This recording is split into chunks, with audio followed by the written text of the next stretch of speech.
Happy New Comic Book Day, geeks, and welcome to issue 41 of the Script Heroes podcast. The show where we bring you comic news, book reviews, and industry blues. My name is Joseph Jasonowski, and I am the writer of Janitor Hero, Cunning Carly, and the Cryptoverse. And I'm Katie Markham, scripter of the Rest Robot Country Club and ghostwriter extraordinaire. We have just 3 polls for you guys this week. We're going to be covering Teenage Mutant Ninja Turtles issues 1 and 2. This is our catch-up, I think the last of our catch-ups from when we kind of missed out during San Diego Comic-Con a little bit, but we'll have more of a focus on issue 2. We're also going to be talking about the Pedestrian issue 2, and we're going to be talking about the final issue of Aint No Grave, issue 5. That's right, and in the Creator Corner, we are joined by a guest for the first time in a while. We've got Dakota Brown coming back to talk about Death for the Comes for the Toymaker. He is returning for his second appearance on the show, our first 2-timer. That's right, and if you enjoy that interview, any of those polls, or anything else on this episode, you can follow the pod on Twitter, Instagram, TikTok, and YouTube, all at the handle Script Heroes Pod. Or you can find me personally on socials at JJAZ1111. And I'm on all the socials at Katie Markham Pro. Now, let's get into the news. Okay, so in the news this week, we are going to be talking a little bit about the preview pages that have been revealed for Absolute Batman. And why I'm stifling a laugh a little bit is because I have not, and I'm not planning on sending these to Katie to look at as we talk to them. I am going to kind of tell Katie about the big thing here that has people talking. He's going full paint me a word picture mode. That's where I'm going. So He's been playing too much D&D. I'm gonna make you guess something because should be able to guess it. You should be able to get immediately what I'm trying to get you to say. Okay. But if you can, it'll be very funny. So Absolute Batman has been very talked about for one particular reason. His design. It's more specific than that. His weird chunkiness. His cape. No. The Come logo. On, Katie. There you go. There we go. The logo. The thing is, the logo is the thing that I don't have issues with. I don't like his chunky design, and I think his cape is rad, but it's weird. Most people love the chunky design, and they have issues with the logo. But we've gotten a little bit more information about the logo, especially in these preview pages. There had actually been a little bit of a leak earlier ago about some test designs, but the logo looked a little bit different there, so it was unclear if that was still going to be the case. The emblem makes more sense than the logo. The emblem. So I'm gonna I'll push a second to first give you the context of the seed in the pages, and then I'll reveal kind of the big thing that people are talking about here. So Batman, interestingly, kind of paralleling Absolute Superman fighting an army of peacemakers. Batman is fighting an army of the Black Mask gang, all wearing Black Mask skulls. So it seems like that's going to be his first foe in the first issue at least. But kind of the key thing here is that in this scene we see Batman take kind of a large-ish rod out of his utility belt, connect it to the symbol, and pull it out as a massive battle axe that he then uses to cut off the hand of one of these Black Mask gang members. So the big reveal here is both that this seems to be a little bit more of an unhinged Batman, but also that the symbol is a battle axe, and that kind of is the reason for the bulky, violent design. Okay. So, I know that Absolute Batman is a little different Batman. And there's truly not a soul on this earth I trust more with Batman than Scott Snyder. But I'm wondering if that man spent a little bit too much time in The Last Night on Earth, a little bit too much time in Dark Knights of Steel, or not Dark Knights of Steel, Death Metal. I don't know how I feel about this. How do you feel about this?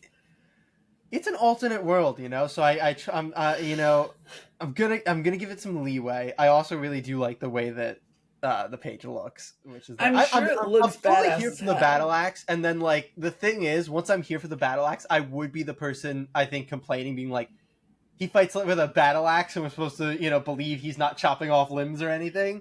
So a battle axe is extra I lethal. need myself there, and but the interesting thing is that Scott Snyder has already stated that Absolute Batman will, follow the no kill rule of OG Batman. Mm. So apparently we're cool with cutting limbs but not murdering. He Which, I just mean, can't seeing as kill the them fact that he's, quickly.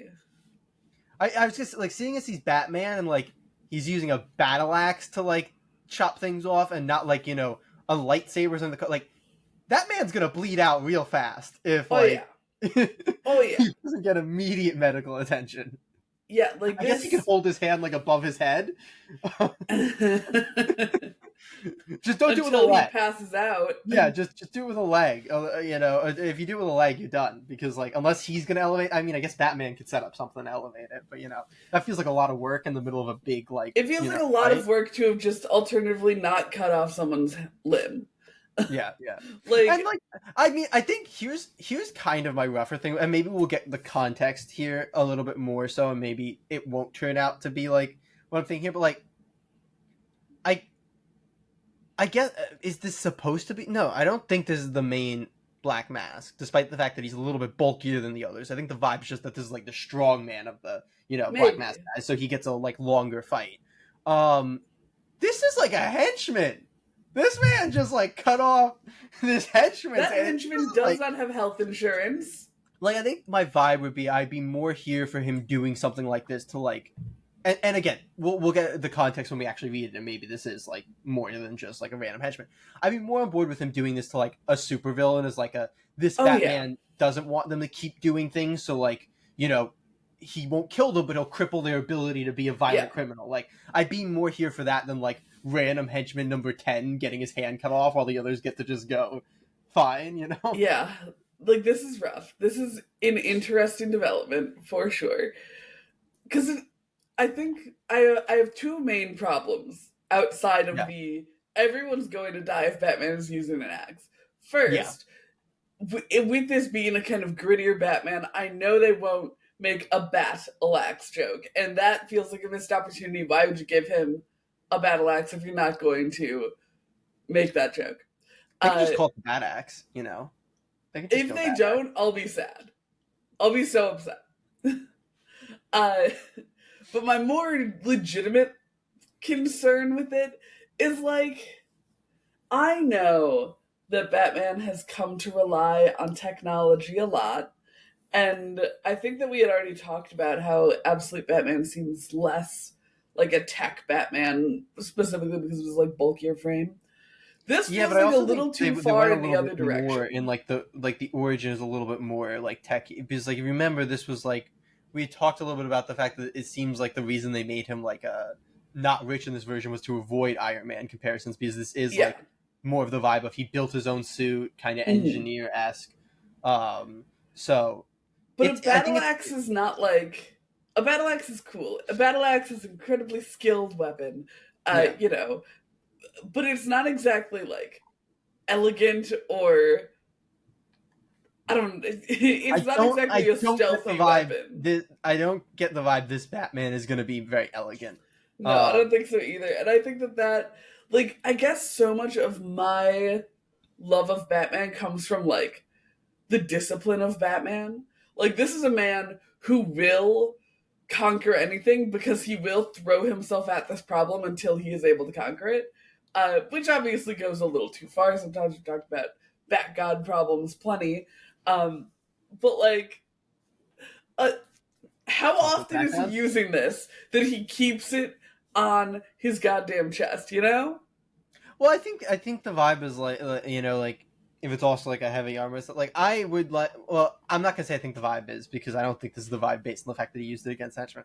I would have liked it to more be like something he really only pulls out in like the toughest moments. Usually when he's like fighting somebody who, like if he's fighting Killer Croc or somebody, where it's like or like even like Poison Ivy, where it's like just chop down all those plants or something, Or like I said, if he wants to cripple if we want this Batman to be the Batman who cripples supervillains, I'd be fine with that. It's an alternate world. I'm cool with that.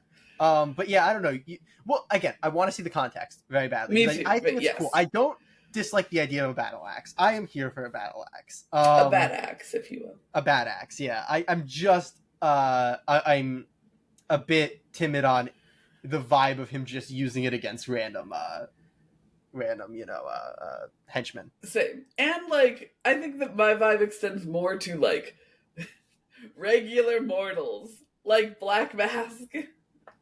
Well, that's why, like, I could see it being like a final. If you wanted this to be a little bit more of like a vengeful Batman who's gonna like take out the criminals without taking out the criminals enough. I suppose. I'd be here for that. It just again feels like, why are you choosing to use an axe? That's so, like, we are not. Maybe we'll get like, context. Maybe we'll get context behind Batman. The axe. There might be a reason behind the axe here. His mother was killed in an alley with a broadsword, so now he will not touch a broadsword. No, I thought about the vibe of like, the it's like the Pattinson Batman who has like the removable batarang on his chest, but it's like made from the gun. So I was thinking like, his parents were killed with a battle axe. Here's the thing.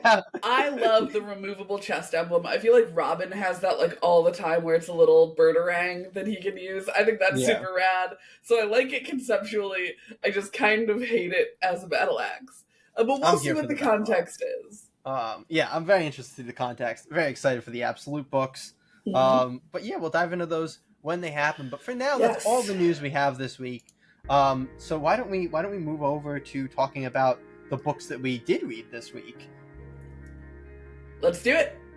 Okay, we have, like I mentioned earlier, 3 polls this week, kind of a double up on one of them. We're going to be talking about The Pedestrian number 2, Teenage Mutant Ninja Turtles number 1 and 2 with a focus on issue 2, and Aint No Grave number 5, the conclusion of a series we've been quite enjoying. But of course, that's not all we got. Katie, what else is in your week of polling? I know you don't have your physicals yet, and I'm guessing that you're not prepared for this question. I didn't. This question that we ask each other every single week, I did not anticipate. Okay, this was the week of September 11th. Batman Gotham by Gaslight. The Kryptonian Age, number 4. Did that have a Green Lantern on the cover? I feel like I saw something that looked like that. No, I think it's somebody with kryptonite. Yeah, it's with a kryptonite ring. I saw like the green ring, and you're like, "There's a Green Lantern in there." I was like, "There's a Green Lantern." Dark Empty Void, number 1. I've seen a lot for that too. Good old Man Cave, baby. Yeah. I don't remember if I'm pulling Red Before Black, but maybe. Summer Shadows from Dark Horse. And he's horribly unprepared. I am horribly unprepared this time. Transformers number 12, and I was gonna wait to flip through it to decide, but Distillery put out a new number 1 called Time Waits. Ooh. Yeah. Fancy. What did you get as a much more prepared boy? Yeah, I got Transformers 12 as well. Continuing to read the Transformers, we've got Green Lantern 15, and then we have what I believe is the final issue, because I thought there was only 3 issues, and now this is issue 4, so maybe I'm just horribly mistaken, and there's even more of the Teenage Mutant Ninja Turtles source book. Yeah, so these things are expensive, man. They're like $8, and every week that I like ring one up, I'm like, why is it more expensive than I think it's gonna be? But I can't let a Turtles book come out without buying it. It's a compulsion. This man has a problem. It's a compulsion. Yeah, it is. All right, but we have our 3 books to read. Do you have any thoughts on the order in which we should read them? I would love to end with Aint No Grave. Okay, then I say we start with Turtles. Okay, that works. Start with Turtles, which is 1 and 2. Go to Pedestrian, which is 2. And then go to Aint No Grave, which is 5. Order in the court. Let's go into Teenage Mutant Ninja Turtles number 2 with also a little bit of number 1 before Katie makes fun of me. Teenage Mutant Ninja Turtles. Heroes in a Half Shell. Number 2 and also number 1. I don't know that anybody's ever used that inflection while saying Teenage Mutant Ninja Turtles before. I was going for a TED Talk vibe. Now, Michelangelo is living in Tokyo, where he's become a big TV star. It's a pretty cool life, full of fame and fortune. But if he's being honest, Mikey misses his brothers and the sense of purpose they had together. Well, in a classic case of be careful what you wish for, that old life looks like it's coming to find him when ninjas show up in his apartment, armed to the teeth. Now, this is coming to us from writer Jason Aaron of Thor, The Avengers, and Wolverine. The artist is Raphael Albuquerque of Batman, American Vampire, and Blue Beetle. The colorist is Marcello Milo, and the letterer is Sean Lee. Now, I have with me here today Joseph Jasonowski, acclaimed Turtles fan. What? Buying every single Turtles book that comes out. Clearly, true. Okay, true. I will ditch the NPR inflection. This is TMNT number 2. As a quick rundown of number 1, Raphael is in prison for mysterious things and seems to have cut a deal with the warden there. But when the Foot Clan shows up, they steal the evidence of the agreement he has with the warden, which means that he's just regular. And murder the warden. That's an important step too. And so Raph is like, you know what? Time to dip. So Raph dips, but is theoretically like a fugitive in the United States now. Rad. Good for him. But it seems that the first 4 books are going to be each focused on one of the turtles as they come back together in this kind of odd future where they are not together. Yep. And I wanted to give that bit of context. 1, because we may reference number 1. Yep. 2, because, Jay, can you give me some context for where the turtles are at right now? Yeah, so there is none. That's going to be... okay, we jumped forward like a year from the end of the previous series. The other book, which comes out next week, the first issue, Mutant Nation, by Mr. Tom Waltz, greatest writers in TMNT history. He's going to be filling in the gap between the end of 150 and where we are now. There was a lot of hints as we kind of came to 150 of, like, the fact that the turtles were essentially, they were doing a lot of like spiritual stuff with the Pantheon, which is a group of villains that are like essentially godlike figures. And there was a lot of stuff around them being like fated to grow apart. And it was a lot around Jenica, who's the 5th turtle here, and how she was going to, I think it was by like, it was something a little weird where like by not joining a band, she was going to like fate them. She's in a punk band, but by like not joining the band, she was gonna like set in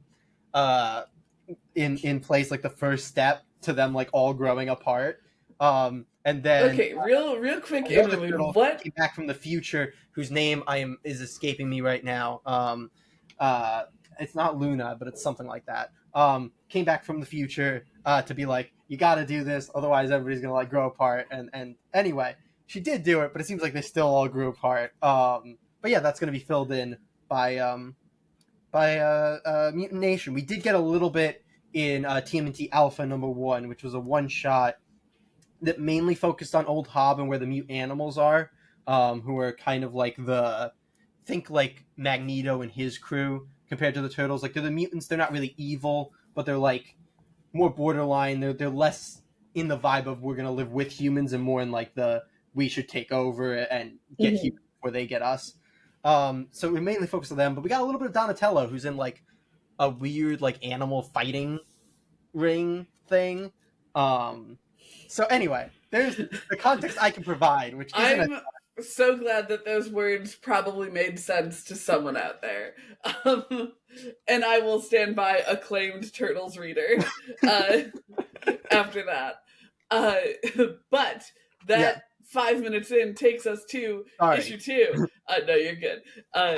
Part of it's because I read the description terribly slow, as a bit. Issue 2, how you feel? Yeah. So maybe this, I was about to say this is no secret. Maybe this is a secret because we haven't talked a ton of turtles on the podcast. I've never been a huge fan of the turtles in like the context where people know about them and they're like very like integrated with society. I've always been more of like them in the shadows, urban myths. Some people know most people don't really know about the turtles. They got to keep themselves hidden. That's always been much more my vibe than like the integrated with society. It's why I always talk about how the first 100 issues are really my vibe from IDW, and then like after that, it's still good. It's well made, but it's just not as much of like what I enjoy from the turtles. And that's where we get into like they're living in I think it's called Mutant Town. which is basically a borough of New York is like cut off, and it's just for the mutants because Hobb, who is like the Magneto that I was kind of alluding to, Hobb let off a mutant bomb and turned just a bunch of New York into mutants. Super cool. But anyway, they were living there, and that's kind of when they started being more integrated. And eventually, the wall was ripped down in an issue. I don't think was it in 150. It might have been a little bit before. This man was incapable of talking about turtles without monologuing. The wall was ripped down. Anyway, they got integrated with society even more so. But that was where like Mikey started a podcast, which was like I guess his start of then becoming this like famous figure. That's where I was trying to get with my overly rambling. But the point is, that's never been super my vibe for the turtles. With that being said, I do like so far how Jason Aaron has been handling it. I like the vibe. I like the rap vibe quite a bit. This one, I like the vibe of Mikey kind of being, a little bit. He feels a little bit like he's a fraud. You know, he's like, yeah. Here I am being a fake ninja, and you get, I'm assuming Last Ronin inspired. You get the like ghosts of his brothers as he's imagining them, and they're dressing him down. It's very Last Ronin-esque, as they all tell him that he's useless, and I thought that was very enjoyable. I guess I do enjoy them all telling Mikey he's useless. It's a good like little kick in the ass for him. I'm excited to see what this run's going to do with Mikey because I think it feels like they're setting up a like real arc for him to start taking things a bit more seriously, which is very cool. And yeah, I thought this issue was pretty well done. I really, really like the look of the attacking ninjas in this one. Yes, I thought that was super freaking cool. And I thought Mikey had a solid little arc for his one shot. So I thought this was a very solid issue. I think I like the Raph one a little bit more, just because that's a little bit more my vibe. But yeah, this was quite good. Katie, this is your first time reading Turtle series as it's coming out, so I'm interested to hear your opinions on it so far. I'm pretty hyped so far. I think Jason Aaron is incredibly talented. Yeah. Again, with the first two issues being focused on two separate turtles, I think that was a really good way for Jason Aaron to introduce like essentially his take on the turtles. Yeah, because they're both very like narration heavy as the turtles kind of give you the lowdown. And he also does something that I love dearly, which is like ascribe like a mythos to individuals, where Raph kind of has this recurring feeling or this recurring motif of like, oh, I everything I want to say, I say with my fists. And Mikey has this recurring motif of, oh, you cannot beat me up as much as I beat myself up. And I love when you're able to have like kind of a sweet, sweet distillation going on, especially as someone who's, you know, familiar with the turtles, but familiar with the turtles in a very like kind of just pop culture way as opposed to like actual turtle reader way. Now we read the first Mirage. Who's read Last Ronin, so we're getting you there slowly but exactly, sure. Yeah. I've read 2 volumes of Turtles out of the like 50 that are out and about in the world. So I really like, I feel like Jason Aaron is making it a very like, hey, here are the turtles, have them. Yeah. It feels very much kind of the opposite of what we talked about with Uncanny X-Men. This series already feels like a call in rather than a like, you know. Absolutely. Oh, you don't know what's going on? Too bad. Yeah. They even have a companion series that's going to like serve to fill in a bunch of stuff for everybody, so that's very cool. I got one other thing here that's going to be a little bit only for people who really read Turtles are going to appreciate this, and maybe some of them won't, because it's essentially, maybe we'll get a reason for it, but them undoing something that it's a minor thing, but a thing that I'm quite happy about is at some point, the Turtles decided after Splinter's death, I guess spoilers if you haven't read IDW, Splinter's dead. That's why, we haven't seen him, mentioned or around here. After Splinter's death, they decided for whatever reason to change Clan Hamato, which is, their clan, their family history. Like, they're the Hamatos, Anyway, like, they decided to change that into Splinter Clan for some reason, despite the fact that Hamato's also his name. It's his last name. They just decided to change it to his like new first name instead. This series, everything so far in this like relaunch has been back to calling them Clan Hamato, which is like such a small thing. And they have called themselves Clan Hamato. That's what I'm saying. Like they're back to calling themselves Clan Hamato. That seems to be back to where we're at. I'm very happy about that. It's such a minor thing, but I thought it was weird that they decided to like instead of going with their family history and like their shared name and like the actual thing that, like Japanese people would, you know, call themselves by, decided to go by Splinter's like pet name, you know, that he ended up going to. So minor thing, but something that I'm very happy about, that they have made the shift on. So. No, that's a very good shift. Yeah. I also want to give huge flowers to Raphael Albuquerque. Oh yeah, this this art issue is was phenomenal. really cool. Yeah, this issue was there's super cool. a lot of really great action in the first issue. I think kind of tied into what you and I were talking about last week. Was last week when we talked about fighting and writing? Yeah. No. Yeah. No. Yes. Yeah, last week when we were talking about fighting and writing, one of the big pulls that you had where you're like, hey, here's a really good tip, is to have your characters kind of shut the fuck up during fights. And Jason Aaron is very good at kind of saying, okay, the characters are going to be fighting now. And like Mikey does a little more kind of, I think, you know, Mikey-isms. But like Raph is straight up like, okay, these guys are silent. Again, I'll talk with my fucking steel. And the other thing of like maybe something that I should have said last week is something that you can do during that. I don't always do it, but like is captions. So like these pages will have no dialogue, but it'll have Mikey doing captions, which makes a lot more sense because those aren't in real time and you don't have to worry about like how does that make sense. So it was phenomenal that he gave Raphael Albuquerque all the room to do that, especially because he's so good at doing fights. Like the way that he moves between panels and out of panels, I loved so much. There's a really phenomenal moment in issue 2 here where Mikey, like, because he's been using these foam nunchuck for his TV show, and he picks up like are they an iconic pair? Is this something that Mikey has had before? No, I'm guessing these were like gifted to him. But these that's what I thought, but I figured I would consult my turtle historian. No, these seemed like they were like a Hollywood thing. Like, we'll give Michelangelo the diamond encrusted nunchucks as like a little, you know, thing. Yes, but I thought that it ended up working so well, especially with like Mikey putting on the sunglasses so that he wasn't blinded by the light. I thought that was so cool and so well illustrated. Like the way that Raphael Albuquerque shows the like light bouncing off of them, incredibly cool.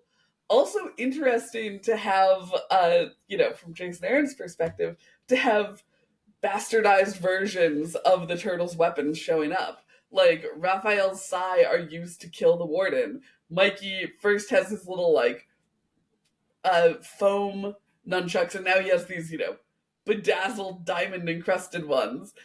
So a very interesting kind of like look at the tools that the turtles are so iconically associated with. So I think this is pretty hype. I'm super here for it. The turts. I also want to say, like, we can't talk specifics. The end of this issue, man. Very exciting. Whew! We're going. Whew! Indeed. But speaking of going, the walk sign has turned on, so it's time for us to cross the street to the Pedestrian. The Pedestrian number 2. The signs are everywhere. Detective Sherwood, curious as to who Summer City's silent Samaritan is, investigates all possible leads. But the Pedestrian is always one step ahead. As the city continues to be positively impacted by the Pedestrian, a dark force begins to infiltrate the minds of the otherwise normal citizens. Who or what is the Clutch? All this, and the Laser Titans too. The writer of the series is Joey Esposito of Batman Urban Legends, Aquaman, and Grimm Fairy Tales. The artist is Sean Von Gorman of Kiss, Star Trek, and The Crying Boy. There's also additional art in this book by David Bowie, Rendon Gorman, and Mika Williams. The colors is Josh Jensen, and the letterer is Sean Lee. Katie, you were very hyped for the first issue of The Pedestrian. How did you feel about issue 2 of The Pedestrian? Brother, this is so right up my alley. Like, I guess alley, pun intended. This man, this Pedestrian, he's so like there at one point is like a god vision for the Pedestrian where the gods have street light heads. It's so funny This book is so phenomenal. It's goofy as hell, but also like so intriguing. Like it reminds me It's of wild. the weirdest thing that I could think to compare it to is like the D&D actual play shows on Dimension 20 where they take the most ridiculous concepts and like they come at it from like a kind of comedy first thing, but also with the intent of telling like compelling, heart-wrenching well, you know, the Pedestrian isn't heart-wrenching yet, but compelling and deep and exciting stories. But it's like always got that kind of undertone of, oh, this is silly as hell and we're having fun. I feel like this has the exact same energy where the people writing this just are so funny, which means that when they present these things as seriously as they do, it just is so good and so funny and it works so well for me.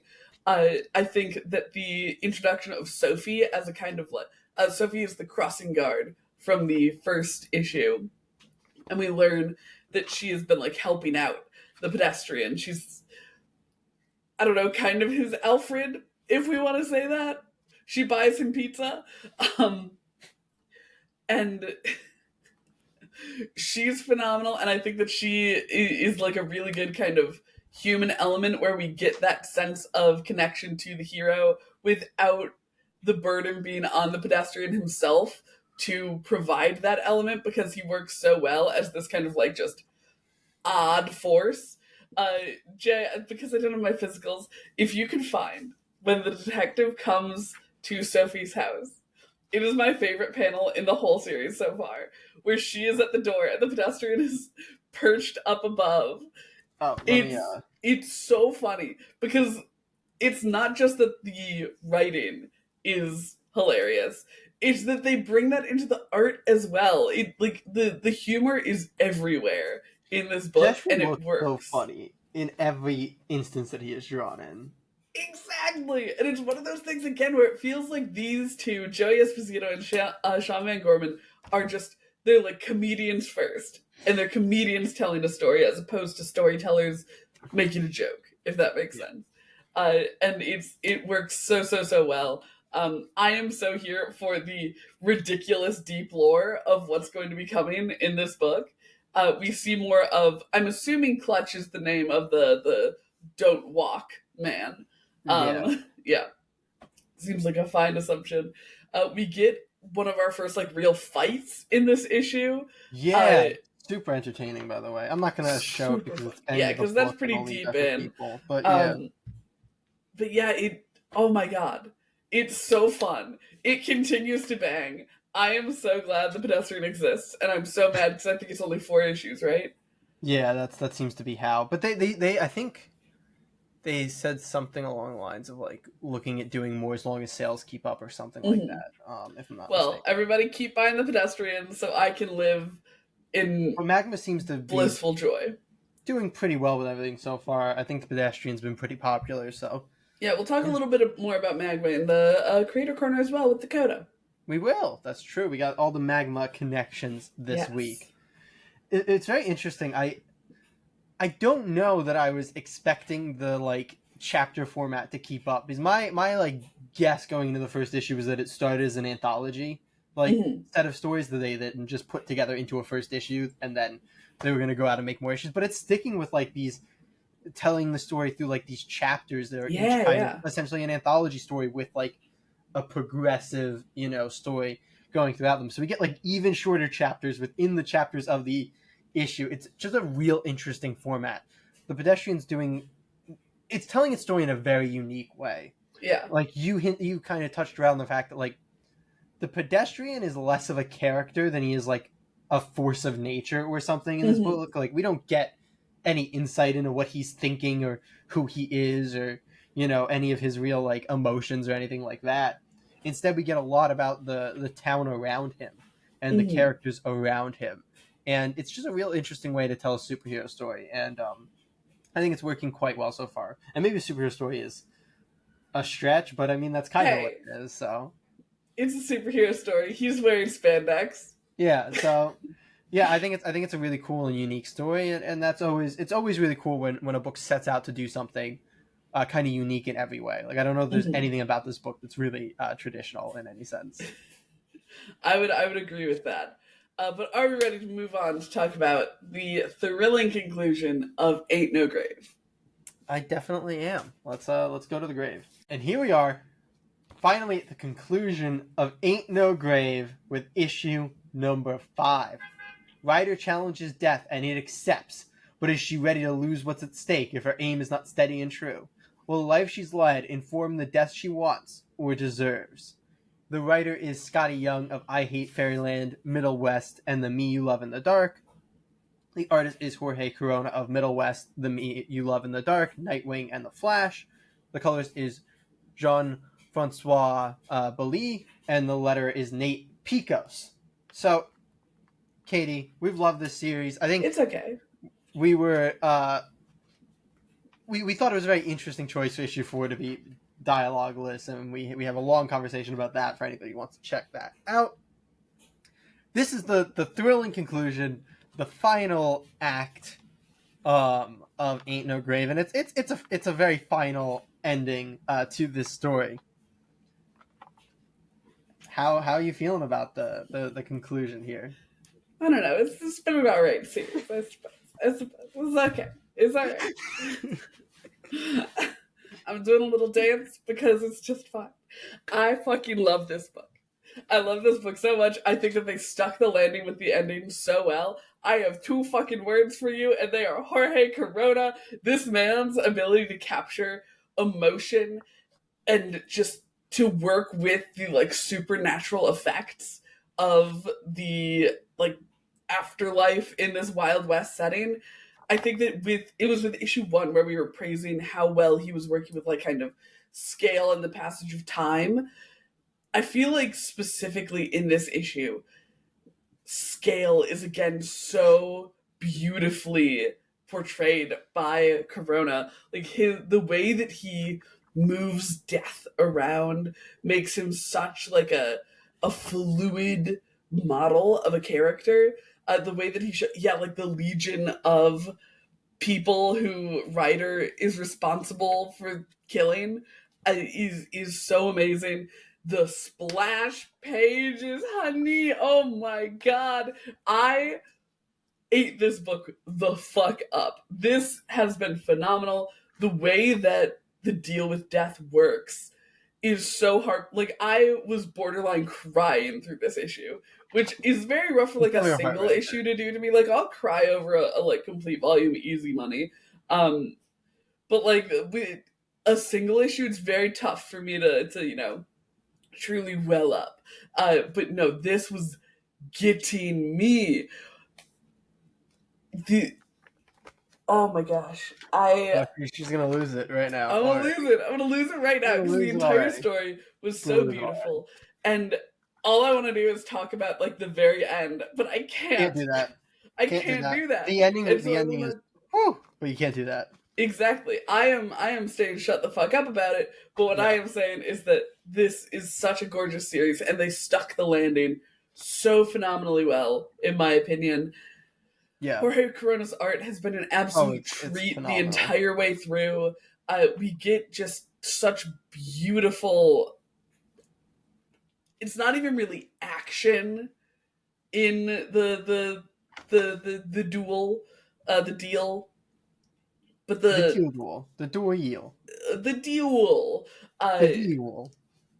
But the movement we get in that is so beautiful.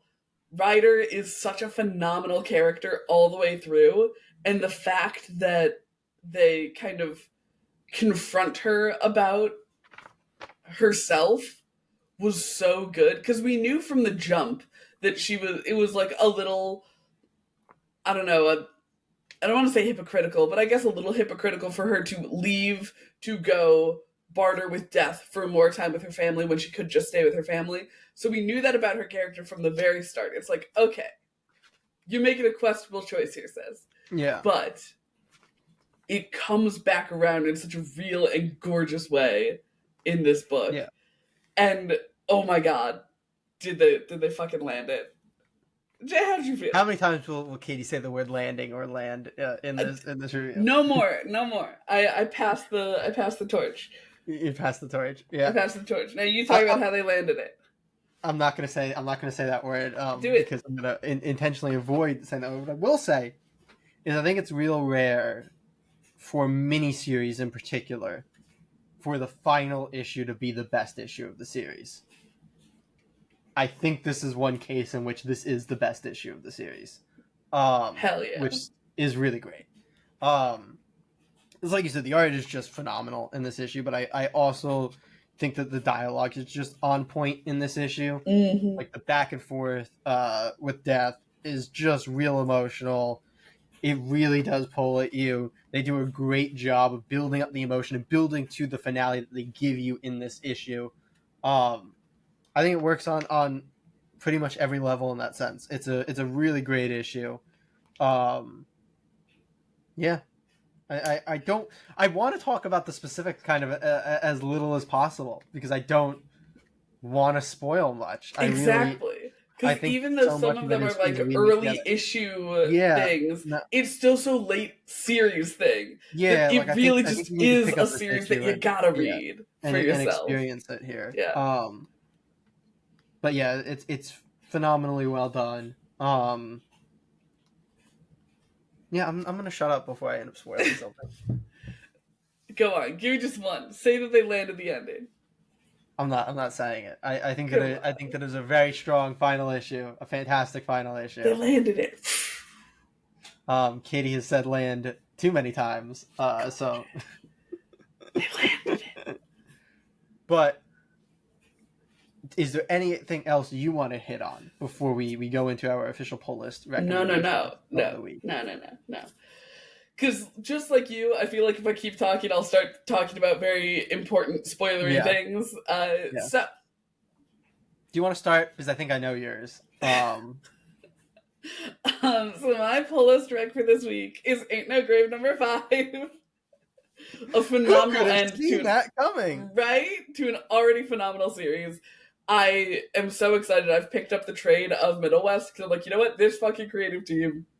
Yeah. I need more. How about you, Jay? I feel like I have an inkling of what I would like just assume your rec would be, and based on the fact we talked about it for like 10 minutes, I kind of feel like it might be. I think your assumption is going to be wrong. Yeah. Throwing that out there. Yeah. Twins? My pull list rec of the week is going to be Aint No Grave, issue number 5. Hell yeah. So this will be the first time under our new format that a book has gotten the double pull list recommendation. The golden pull list rec. Yeah, that should really tell you. Maybe we'll make a list of things that get the double pull list rec. That feels like something fun to do. There anyway, we go, yeah. Aint No Grave issue 5. It's weird to tell you to pull this. I'm gonna tell you to pull the trade and just read the whole series when it comes out. I assume probably in like a month. This is Image, right? Yeah, Image is usually pretty quick about the turnaround on the trades. So this is one of those rare ones where I am sure I'm gonna buy the trade as well. Because I'm like, no, this is just gorgeous. It feels like it feels like a book that's going to be a real good trade experience. I feel like issue 4 might be a little strange in a trade, especially. Yeah, for sure. But I think this is going to be a real good trade experience overall. I also just love having trades so that I can be like, hello, friend, read this book. Very fair. But anyway, that is the end of the pull list rec. We got to go into the creator corner, in which we're going to be joined by Dakota Brown to talk about Death Comes for the Toymaker. That's right. Let's go talk to Dakota. Here we are in the creator corner, joined by friend of the pod, Dakota, here to talk again about Death Comes for the Toymaker. Thanks so much for coming on, Dakota. Oh yeah, always a pleasure. You guys are great. Oh, shout out that this is the first time we've ever had somebody on the podcast twice. So this is a momentous moment for us as Dakota becomes the first creator to ever make a repeat appearance on the podcast. So I'm gonna make a t-shirt. I tell you that he's very good at what he does. That's very exciting.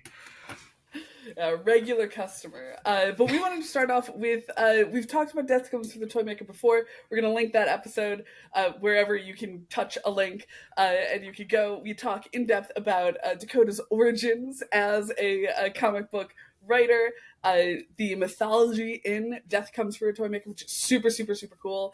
All that Babylonian stuff, incredibly rad to hear the behind the scenes on that. And plenty of other good stuff. But to start us off here, Dakota, would you mind giving us just kind of the quick pitch of Toymaker?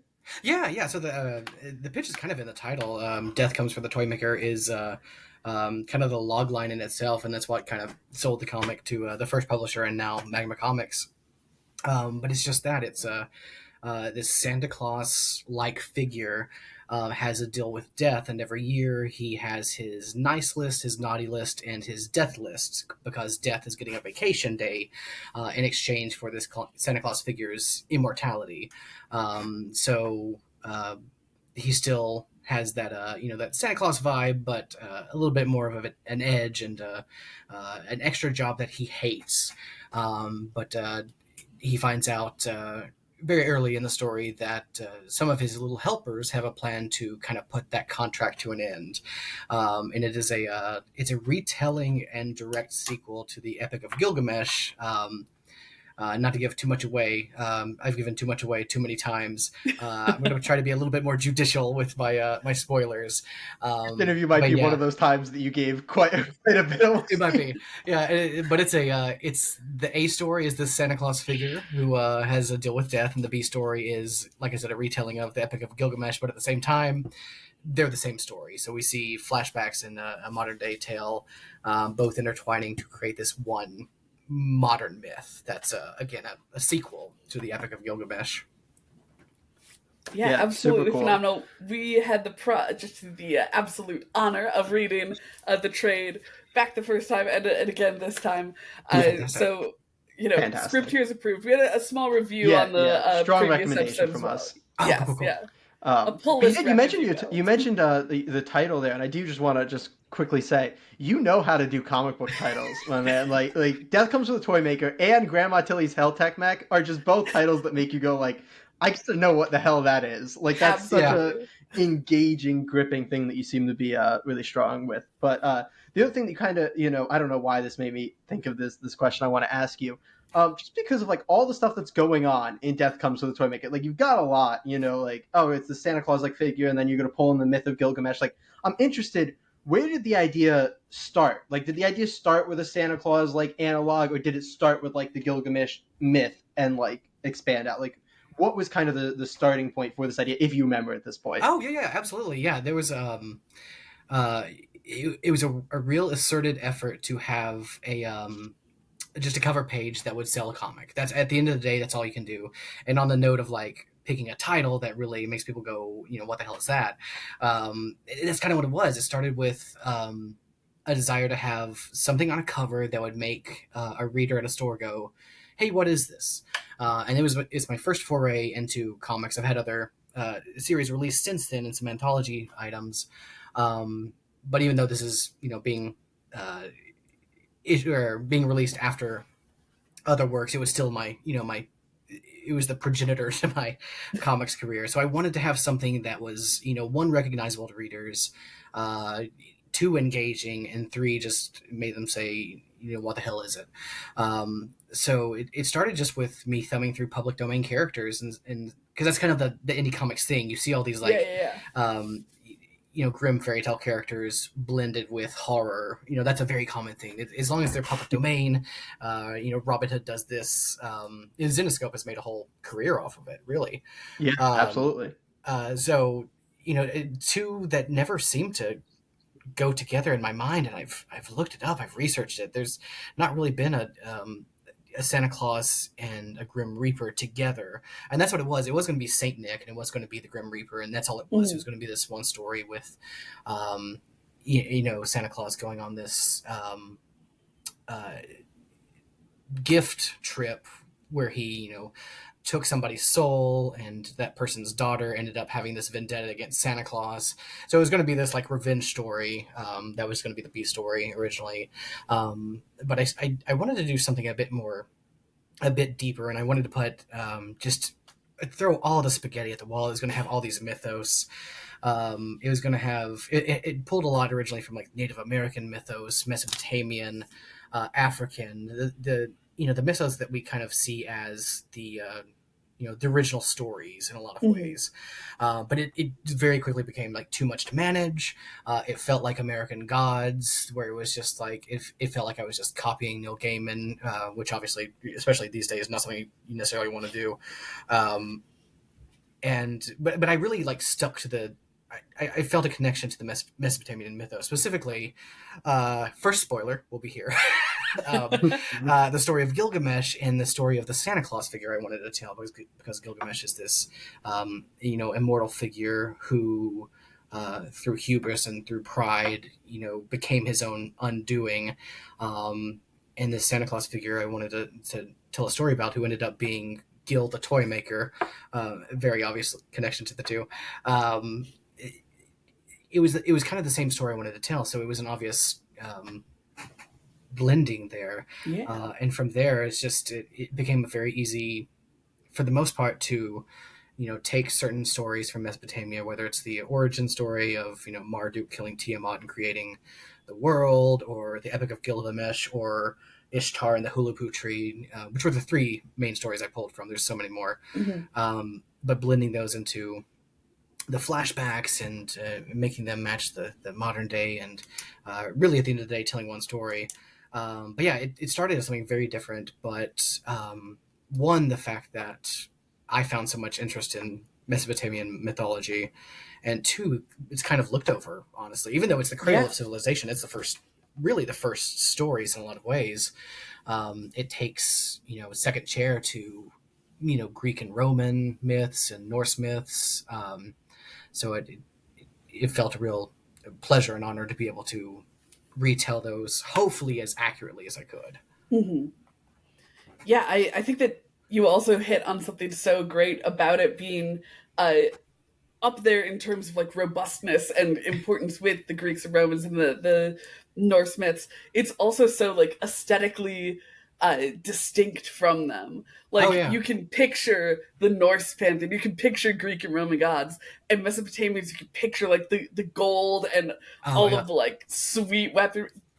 Amazing pull to just have those aesthetics to draw upon for your characters from your artist. That's all Ryan Cody. I mean, we talked a little bit here and there about the world of Mesopotamia and what little I knew at the time.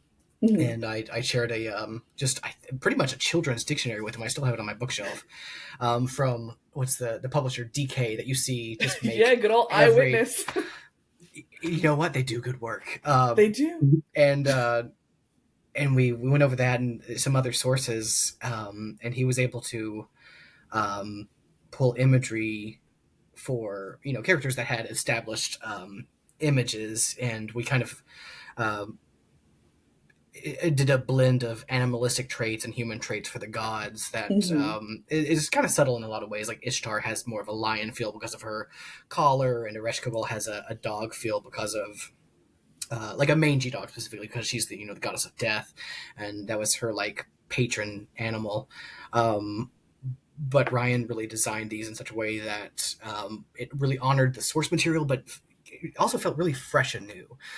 So absolute godsend to have Ryan Cody on it, and if there's a sequel, I hope I can convince him to come back for it.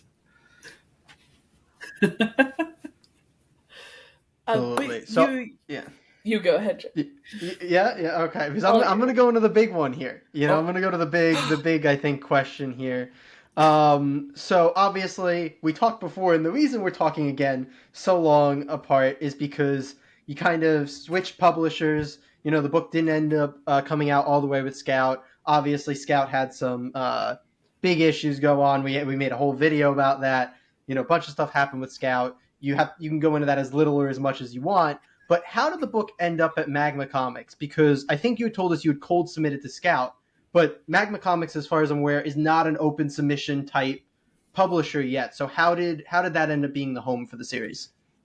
Yeah. So when I pitched to Scout, I think I pitched through their actual like submission portal, because it is still open to this day. And I had, like most creators typically do, like 5 or 6 pages done and then submit it, and then you have to create it once the contract's signed.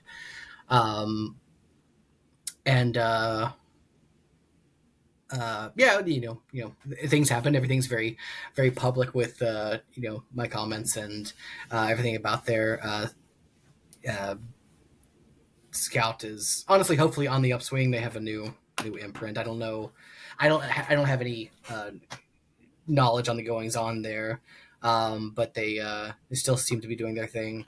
But I did eventually receive a termination agreement, and it wasn't originally my goal to get it. I was really hoping to push through and whatnot. But at the end of the day, it was a mutual agreement. I signed it, and we went our separate ways, which is more than you could say for other contracts out there with other publishers. Yeah. So at the end of the day, I'm one of the lucky indie creators that was able to leave with my IP, and that's honestly a godsend. So very grateful for being able to retain that. But I did know it was coming. So I had a draft folder of emails, and I reached out to a few people I knew were looking, and a few people that I chatted with before about projects, and ended up getting 3 offers. And one of them, the one that was most attractive because of where they were in the business, was Magma. Oh, thanks. And we could chat about the others offline, because they're all very interesting stories. And but I had chatted with Denton at Magma, who's just the head of the whole operation, probably about 6 or 7 months before on Twitter, because Magma was the comic arm of Heavy Metal magazine for a long time. I'm not sure how much actually got released before Heavy Metal kind of, maybe stopped existing. They might be back now. But Magma went independent. They were sold recently. Yeah, there's been some news. There's been some changes. I'm not quite sure where they are as far as production goes. But Magma went independent and, hit the ground running with an incredible array of talent with their launch titles. The resumes on there are just, what any publisher would dream of. And, in this original conversation with Denton long before my termination agreement, he basically said, come back, pitch, next year. There was an uncertain date because everything's always up in the air, and I sent it his way. Fingers crossed, because this was a new big publisher who had a staff made up of people from IDW, and as a Turtles fan, I can't I can't begrudge pitching to them, and not just their their pedigree, but like their actual knowledge and abilities were very much on my mind, because they all had they're all big names really in this industry. But a couple weeks later, after sending it their way, it ended up being a unanimous decision not to be released as like an episodic month by month, but to be their first graphic novel, and more so a graphic novel released for young adults, which I think it's a kind of a young adult graphic novel. There's some sex, there's some violence, there's people's insides come outside a couple times in the comic, but I've read some young adult books that are hell, the Hunger Games has more sex and violence, I would say. But yeah, they decided that it would be a Christmas release. It would be a graphic novel for young adults, and that's it was too perfect to pass up. So we hit the ground running, and it was here's the files, it's approved, here's one typo you never caught, we fixed it, which you guys probably saw. The typo is in issue 3, which is now chapter 3 because it's a graphic novel. We read the original version you sent, and I did not catch it again, I guess. So that must say something about me. So. I mean, I didn't either. I'd read it dozens of times. It was the word way instead of away, and that's my bad. But yeah, it was a quick and smooth process, especially considering the typical process in comics, because in a rarity, this was complete. It was 100% ready to go, ready to really get pushed to printer if they wanted. And with most comic pitch, it's like I said, it's here's 5-6 pages, and if you say yes, I'll write the rest at my own expense, and we'll go from there. But it was complete, ready to go, and that was in my termination agreement was in February, and I want to say maybe April contracts were signed, and to have it like wow, yeah, in bookstores in November. Nice. And then in retailers later in November is just it might hold a record for the most quickly produced graphic novel once signed by a publisher. So it's all very exciting. Christmas release is just so perfect. Mm-hmm. Yeah, and that's something I push for with earlier iterations of the novel, but we just couldn't find the window, and it really it comes down to the schedule and what other releases are showing precedent, and you just couldn't make it work. So it's just happenstance that it worked perfectly. I don't know if maybe they would want to publish it if they didn't have that open slot, but it's all very kismet. But some Christmas magic at work. Yeah. Oh yeah. Some ES Day magic came in and sprinkled a little chimera dust. I don't know if that's a thing. It'll be a thing in the next release. There we go. So in our previous episode, you mentioned, not to 180 a little bit, that you actually got your start in theater and writing for theater. And I've been itching to ask, I know that with a lot of artists, they'll like reference actors. I was at C2E2, The Hat Tells the Story. And Jorge Jimenez was talking about how he draws on a lot of like acting skills when he's doing art. And I was wondering if you found that when you're writing, you're drawing on any sort of acting skills or even like directorial skills when you're kind of getting the book onto the page. Oh, that's a good question. I kind of no and yes, because theater is a what I wrote was more along the lines of like French comedies and sitcoms. So it was always like a lot of going through opening doors, closing doors, a lot of mistaken identities, a lot of like Moliere antics, but in a modern day. So it was very much I call them like sitcoms in 2 acts. Even though they were often obviously you want to write in 3 acts, but I would write act 1 pre-intermission, act 2 post-intermission, and the middle point where it shifted from act 2 to 3 would kind of be either right before the intermission or right after. And they were very short. They were like hour-and-a-half plays, but they were very dialogue forward. You would push, or I would push the story with dialogue. And as a comic writer now, I can't imagine doing that, because I feel like my job is to get the reader to like go to the next panel, whether that's the next page or the next issue. But if it was just like 22 pages of the same background and like talking heads, like a single diner scene, for me that wouldn't have a reader want to turn to the next page. And even now, some of my favorite comic writers, I'll turn a page and it'll be just like a wash of dialogue, and I'll kind of sigh and say, well, I'll get through this page and the next page will be fun. But it's never looking bad, at you, Mr. Scott Snyder. No, nobody in particular, but like, and honestly, it typically works perfectly because it changes the tempo, changes the beats, and gives it a better rhythm to have these slow moments and fast moments. And my fear is that instead of being a welcome tempo change to a reader, that if I were to write that, it would become this this just slog of work for a reader. So I try to avoid the way I wrote that in the past, but at the same time, I come from an improvisational background with theater, studying at a satellite of the New Actors Workshop and Second City, and under Keith Johnstone, who was just the improv guru for many, many years until his passing. Um, the dialogue, I always want to feel like it's going somewhere, and not necessarily. Again, I want the reader to always be able to go to the next panel for whatever reason, and in the dialogue's part of that vehicle.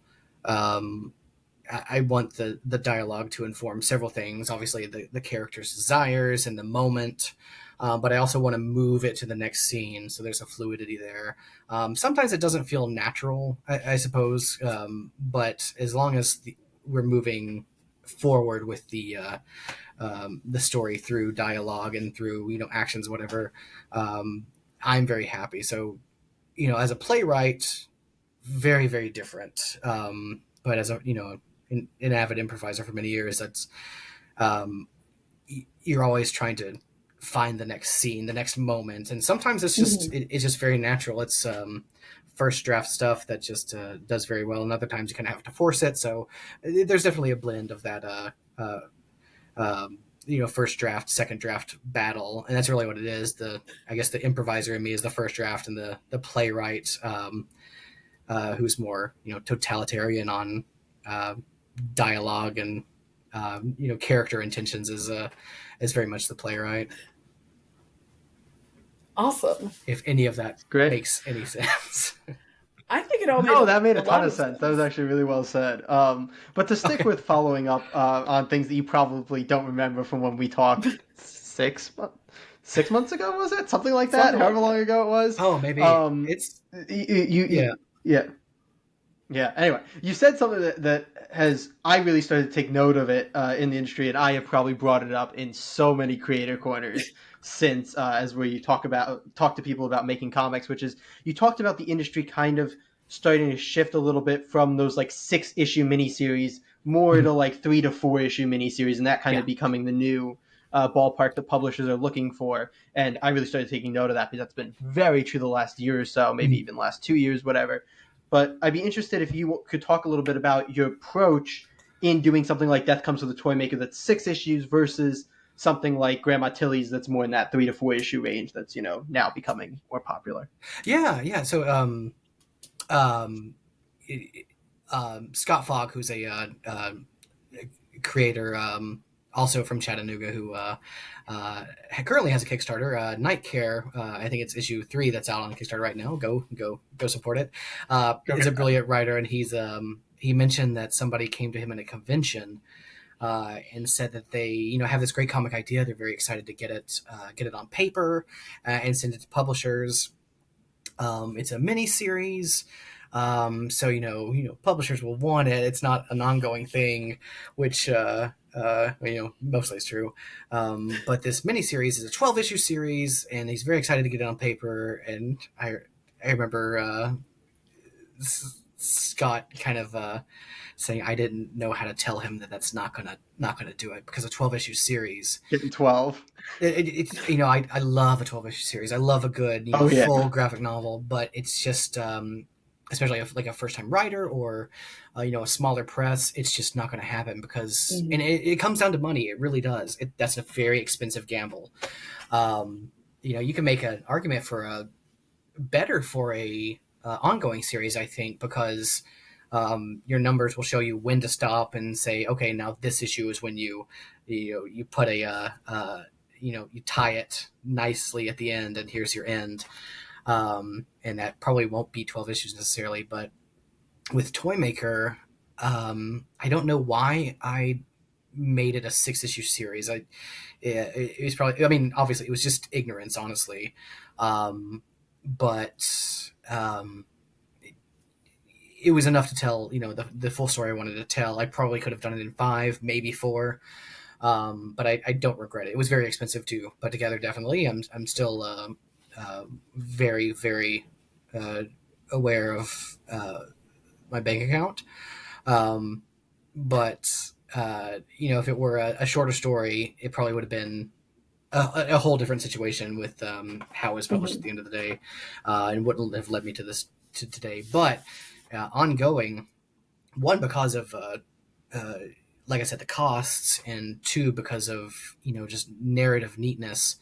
I'm tending to go for like a 3-issue, 4-issue series. Grandma Tilly's Helltech Mech was a 3-issue series, and that was just one story. There's no A story, B story. Obviously, Death Comes for the Toymaker was a much larger scope, so it kind of merited having more issues. And it doesn't feel slow. It feels like it's a very fast read. I know a lot of reviewers who read it say I read it in one night, and that's not a quality thing. It's just a lucky flow, which is my band name. But which I would say is indicative of a quality thing. Oh yeah, it absolutely is. It's more on the production side more than like writing, but these decisions have to be made when you're pitching.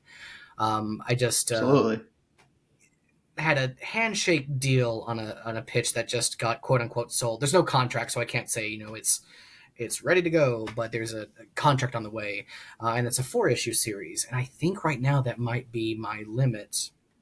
Obviously, with 3 issues, it's a very easy way to do a 3-act structure because Act 1, Act 2, Act 3, you're done. And this one was a 4-issue series just because, I wanted to fit in almost an epilogue as an extra act. But yeah, like I said, these tend to be like single, both in independent comics and in Marvel at DC when they do a 4-issue, 5-issue series.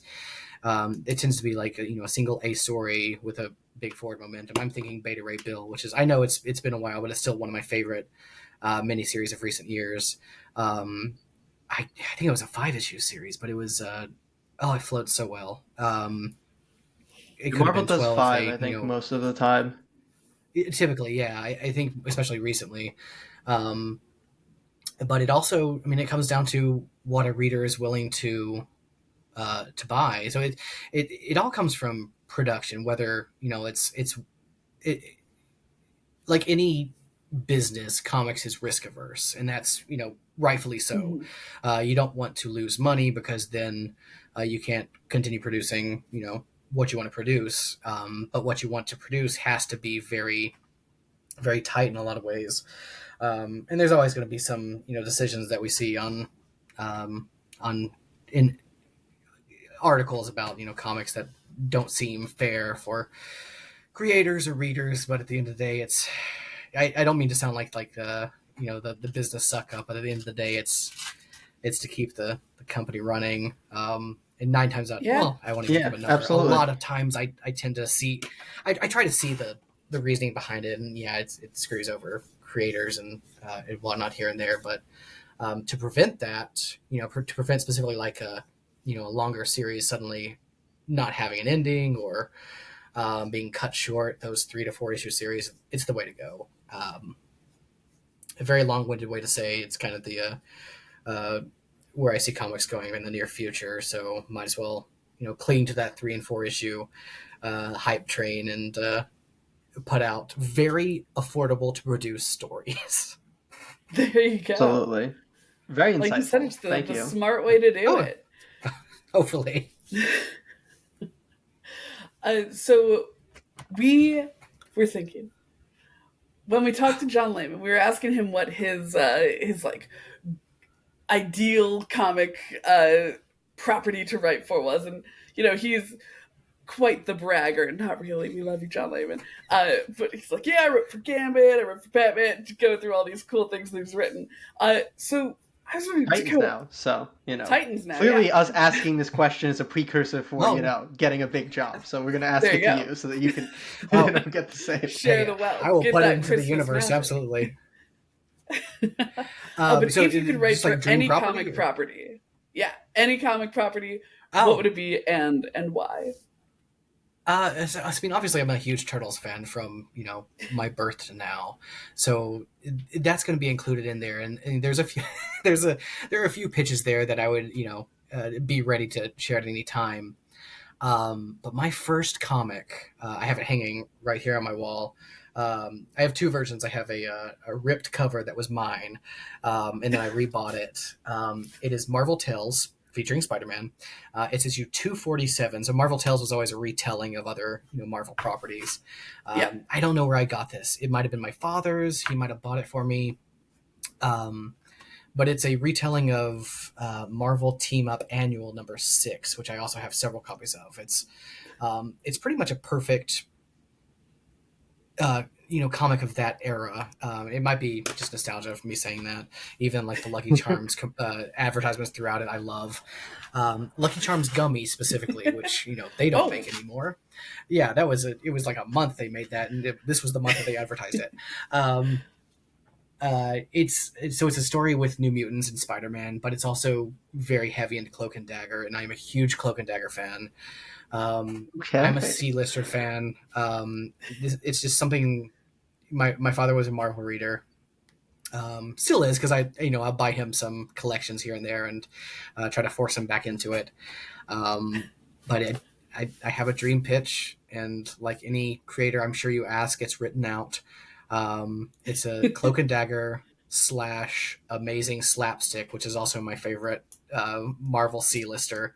The clown who nobody remembers. It's a story that gets into like the drug side of Cloak and Dagger and the silliness of Slapstick's Dimension Ek, where he comes from. Not X, Ek. And also throws in like the cosmic side of Marvel to create this amalgam of oddness. And that's the dream pitch. Yeah, I would love to do some Turtles. I want to do an Incredible Crash Dummies pitch, but all these things that like nobody really are necessarily asking for from my childhood.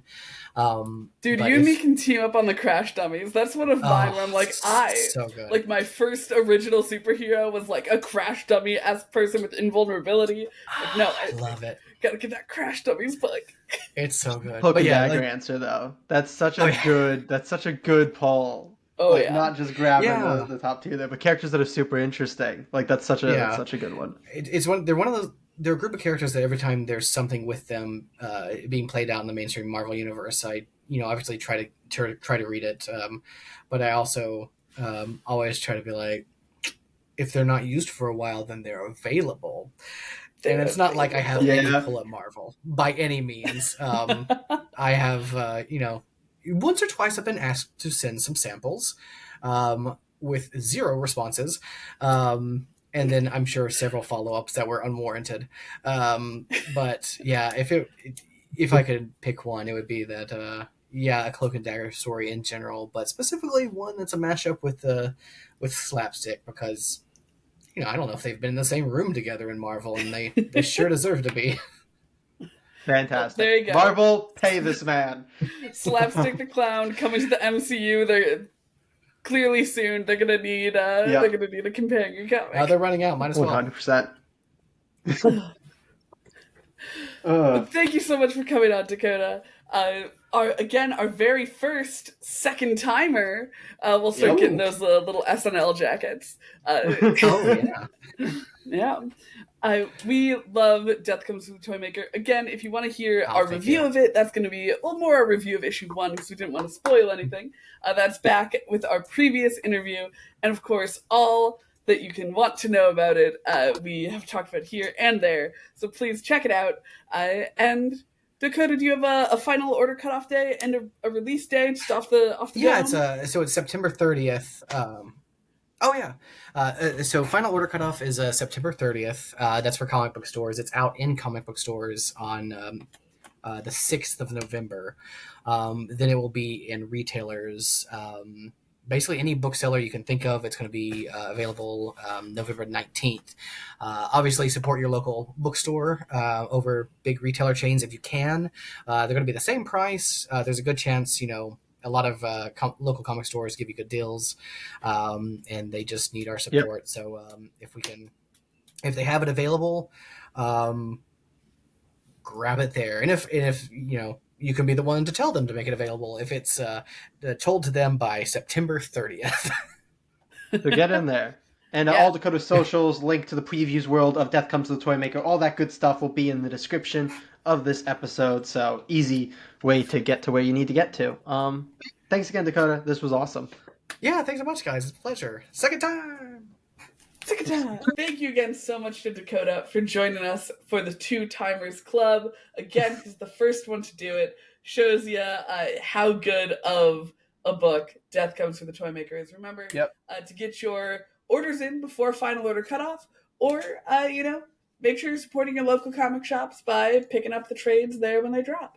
But speaking of the Two Timers Club, we're gonna have that continue next week as David Andry comes back on for his second time, but he will be joined this time by his frequent co-writer, collaborator, Tim Daniel. They're going to be talking to us all about Morningstar, which, if you've been following the pod for any length of time, you know we talked about all of those issues. We really enjoyed that series. We're going to talk to them in the lead up to the trade coming out. It's going to be super exciting. So you'll see that next week, but you'll also see some great poll list reviews. Katie, what are we going to be reviewing next week? Next week, we will be talking about... It is the freshest week we've ever had. It really is. We're going to be checking out 4 books. Mutant Nation, #1. That's the Batman TMNT series that we talked about earlier. Batman, The Long Halloween, The Last Halloween, #0. The Moon is Following Us, #1. That's the new Daniel Warren Johnson and Riley Rossmo series. Very excited for that one. Yeah, The Body Trade, #1. A new revenge story from Mad Cave. And we know that Jay really loves a revenge story. I love a good revenge story. He loves a revenge story. And, I need a new one. Like, we haven't had a revenge story in a little bit here. I'm actually kind of blanking on what the last one that I was super excited about was. But I don't Pretty remember. Deadly? Was it Pretty Deadly that was a revenge story? No. Maybe. I don't remember now. It might have been... Was it Chicken Devil? No, we did one after Chicken Devil because there was one that I really was into. Anyway. Yeah. In any case, we've got one coming. We also just had a bonus episode this past Saturday. We did the Strange Saturday Super Show once again. Talk about Two Timers Club. Yeah, we talked about Volume 2 of Hack Slash, our first ever Strange Saturday sequel show. And that was really fun. We really enjoyed that. So check that out if you haven't already. It was a really great episode. But this coming Saturday, we're doing our tier list video a little bit early this month. Katie, what are we ranking this month? We are going to be ranking iconic Batman villains based on how good they are as a Batman villain. So we're not doing a power list or our faves. We are being incredibly objective, definitely, and deciding how they work as villains for the Caped Crusader. I'm so excited for this one for one very specific reason, which is I don't think I'm actually going to have to make a tier list for this one. I think I can probably find one that already exists. Amazing. So keep an eye out for that coming up on our videos from the past. Yeah, we've got the previous Saturday. We've got our previous episodes. But as always, we hope to see you next week. Comic Geeks.